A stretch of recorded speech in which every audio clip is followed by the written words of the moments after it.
திமுக அரசு அமைந்த 4 ஆண்டுகள் ஆகியும் மக்களுக்கு எதுவும் செய்யவில்லை என்று கூறியுள்ள வி.கே. சசிகலா இது 2026 சட்டமன்ற தேர்தலில் எதிரொலிக்கும் என தெரிவித்துள்ளார்.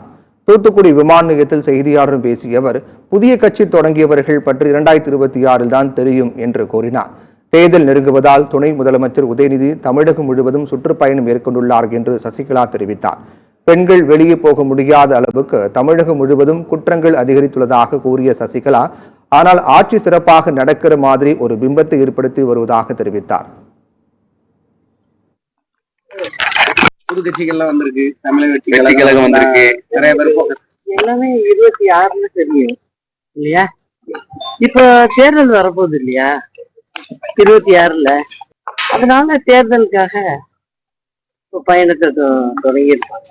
லாண்டாடு சுத்தமா இல்லையே. பெண்கள்லாம் இரவு 5 ஈவினிங் பாத்தீங்கன்னா 5 மணிக்கு மேலேயே யாரும் வெளில போக முடியல. அவங்க ஆட்சியில ரொம்ப நல்லா செய்யற மாதிரி ஒரு பிம்பத்தை ஏற்படுத்தி போயிட்டு இருக்காங்க.